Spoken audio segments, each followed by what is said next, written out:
volta para uma conversa de peso com Délcio Tavares. E aí eu te questionava antes, nós íamos para o intervalo, né, Délcio? E aí nasceu o Délcio, cantor romântico italiano. Na verdade, ali despontou, não é?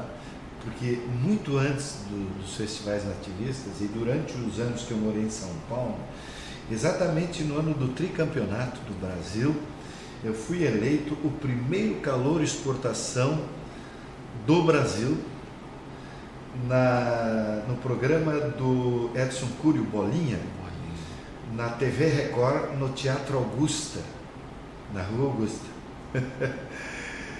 Eu já cantava músicas italianas na década de 70, muito antes de eu cantar aqui no Brasil. Aqui no Brasil, no Rio Grande, perdão. É que para mim o Rio Grande é o Brasil. E eu me lembro que quando eu cheguei em Novo Hamburgo, eu tive o privilégio de conhecer uma atriz de novelas, já aposentada, vamos dizer. Ela se apaixonou e abandonou o palco, Penhalva Dal Poço.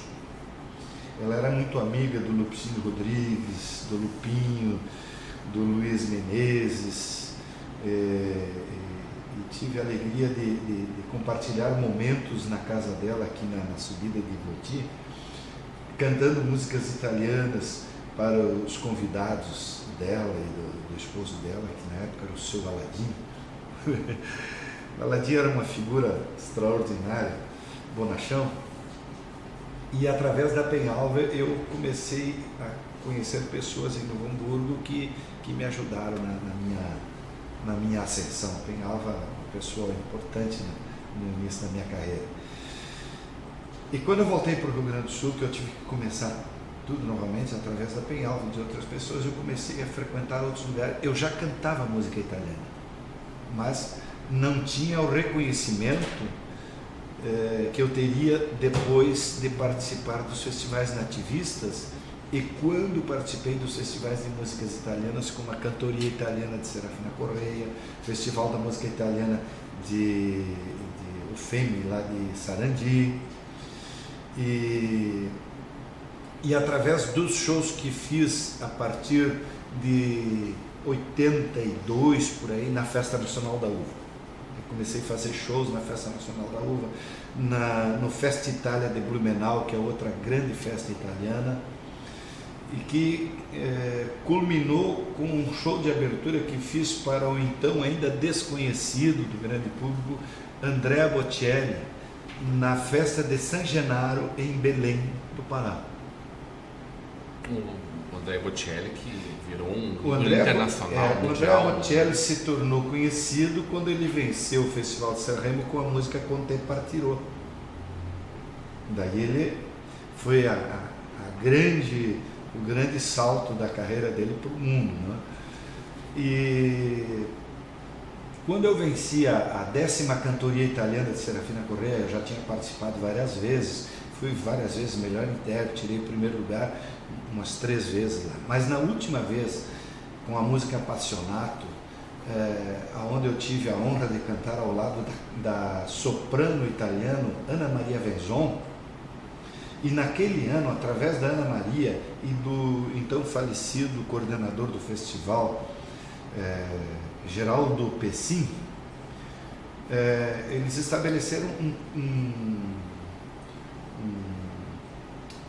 convênio cultural entre o Festival de Sanremo e Serafina Correia e a cantoria.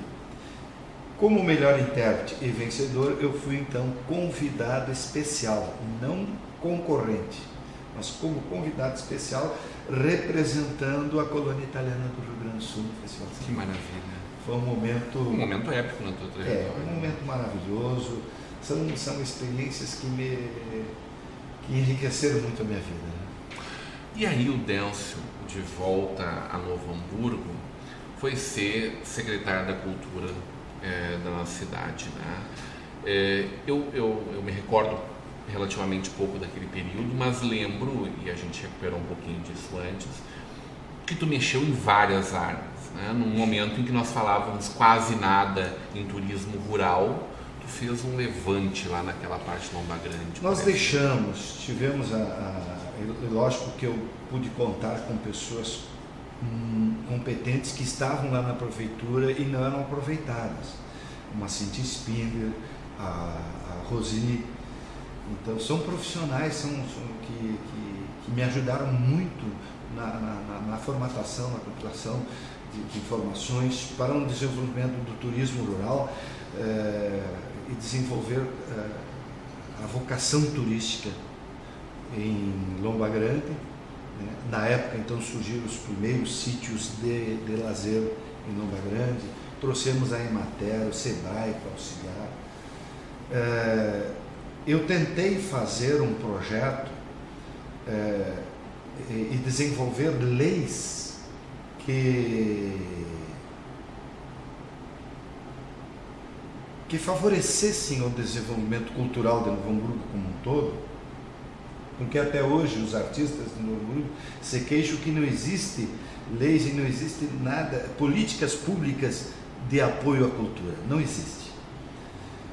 Aí eu me lembro que eu convidei toda a classe artística de Novo Hamburgo, artistas plásticos, teatro, música, dança, enfim, quem estivesse interessado em nos ajudar a desenvolver políticas públicas, mas que isso fosse uma coisa apartidária.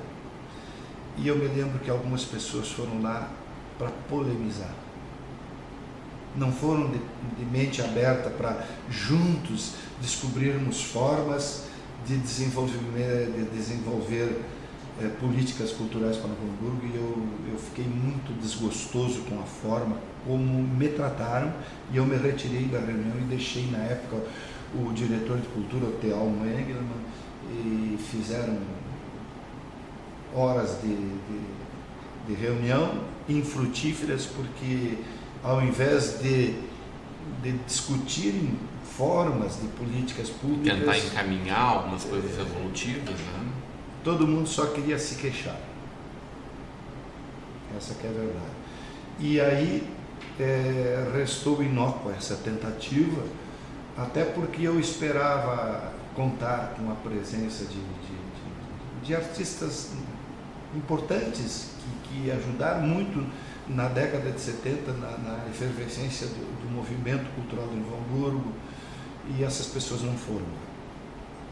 Porque eu acredito que essas pessoas, com a experiência que tinham, podiam contribuir para desenvolvermos essas políticas públicas de fomentação e de incentivo à cultura. Infelizmente não aconteceu. Foi uma tentativa infrutífera, até porque eu não era afiliado a partido nenhum e nunca quis, né? Tentaram me seduzir na época para ser candidato a deputado, e eu fui até meio ríspido, digo não. A minha intenção como artista nesta pasta... Falta muita política pública para a cultura? Eu acompanhei o trabalho que o CIS Brasil fez, por exemplo, no governo do Estado. Sim, eu fui conselheiro de cultura do Estado na gestão do governador Rigoto. Mas o que acontece? Em nível de Estado é diferente, em nível municipal é outra história.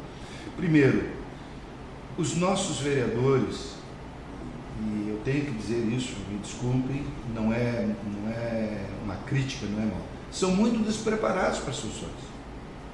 Os nossos prefeitos são muito despreparados, são bons devotos, mas a maioria, no caso, foi uma infelicidade minha ajudar o seu Ayrton a se eleger. O seu Ayrton, um homem totalmente despreparado.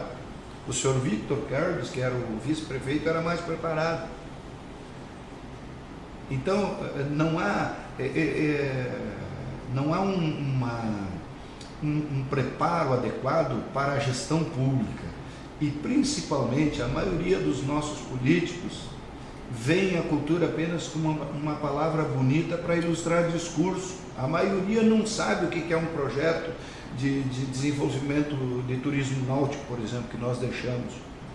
Que até hoje não caminhou. Né? Que não foi encaminhado, porque esse turismo náutico, nós íamos fazer competição náutica no Rio dos Sinos.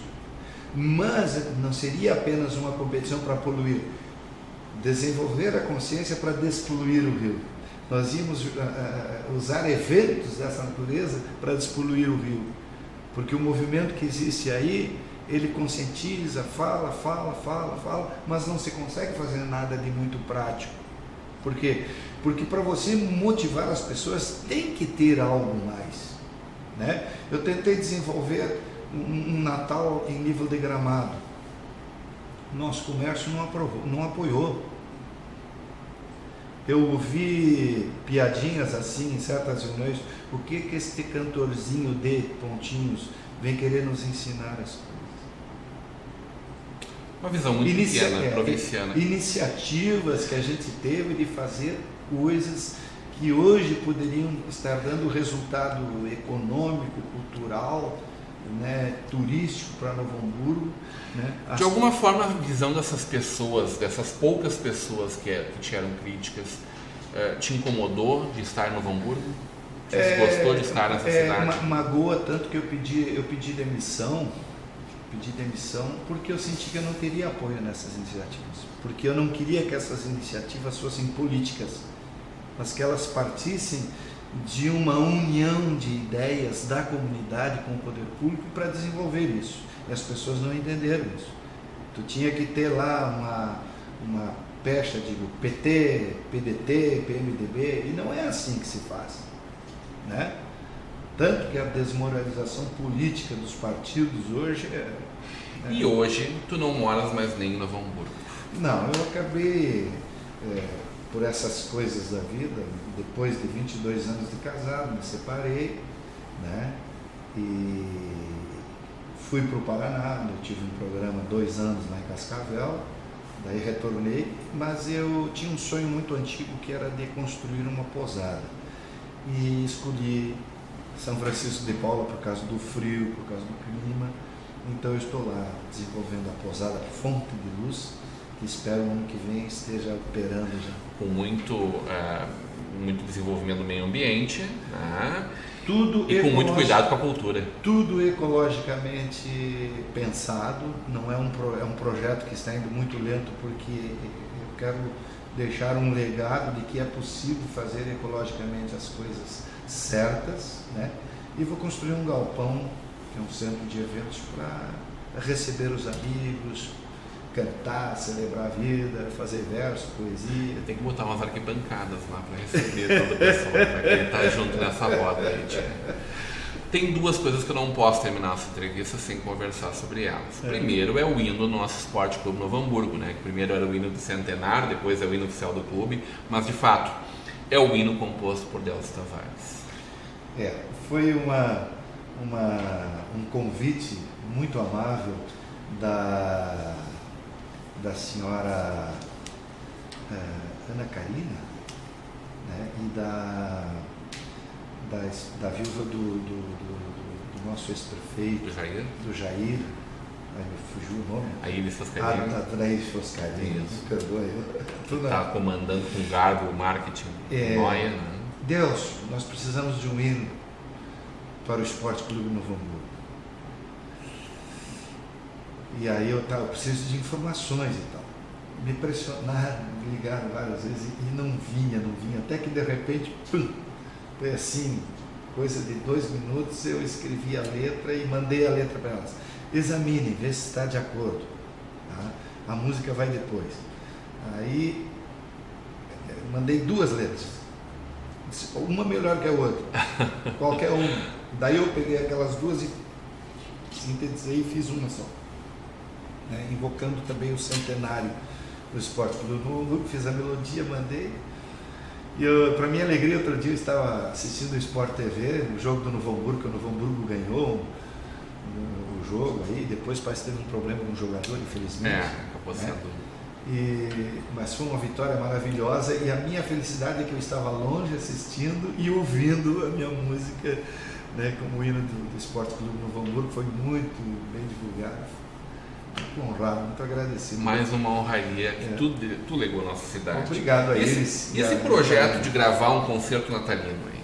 Pois é, eu tenho esse projeto já há alguns anos e uma produtora lá de Santa Rosa está conseguindo formatar um projeto da Lei Rouanet, onde eu vou gravar um concerto natalino com a orquestra da Universidade de Caxias do Sul.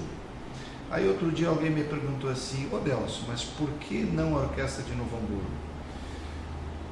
Porque quando eu fui secretário, a Orquestra de Novo Hamburgo não existia. Foi através do nosso trabalho, foi criado, eu queria criar uma fundação para manter a orquestra, mas aí, por essas jogadas políticas, eu fiquei de fora e criaram uma associação da qual eu não concordo com ela, que é uma tal de A Prata, né? Eu não assinei isso. E outra coisa, eu criei uma fundação cultural pública para manter a orquestra. E a orquestra começou através de uma iniciativa minha, mas nunca fui lembrado por essa orquestra. Mas o regente dessa orquestra hoje... Me conhece? Eu conheço ele desde guri. Foi teu liderado, foi? Quando ele era trombonista do Coral Luizinho, me conhece, sabe? Mas, então, e como é uma orquestra de sopros e eu quero violinos, eu vou fazer com a Orquestra Sinfônica da USP. Então vamos fazer esse projeto, concerto natalino. Talvez seja um dos últimos trabalhos que eu venha gravar, porque eu pretendo cuidar da minha posada e parar de viajar, porque a idade pegou, né? Mas não raro, do outro lado desse Brasil te perde. Canta o hino de Novo Hamburgo. Volta e meia me pede para cantar. Tá me contando de uma visita recente que tu fizeste, um show em Fortaleza. Uns hamburgueses que me pediram, canta o hino de Novo Hamburgo. Em várias outras cidades, em vários outros lugares, as pessoas são muito gentis e me pedem o hino de Novo Hamburgo, né? Então eu sou muito grato a esta cidade que me acolheu por tantos anos, né? Aqui eu criei os meus filhos, vivi momentos muito felizes e sou muito grato a você, Rodrigo, a sua produção, por ter me convidado para essa conversa de peso. Tchê, mais do que nunca, essa é uma conversa de peso, não por causa do tamanho do entrevistador, mas pela qualidade do seu entrevistado, sem sombra de dúvidas. Muita gentileza. Obrigado. Grande prazer conversar contigo, contar um pouquinho dessa história tão rica, né? Desse obrigado. Nosso cantor ítalo-gauchesco. Mais ítalo ou mais gauchesco, Delcio? Impossível separar. Se eu cantar só gaúcho, brigam comigo. Se eu cantar só italiano também, então tem que cantar as duas coisas. Hoje, numa deliciosa conversa de peso com Delcio Tavares. Continue agora com a programação da nossa TV, NH e da nossa rede Comunidade de Televisão.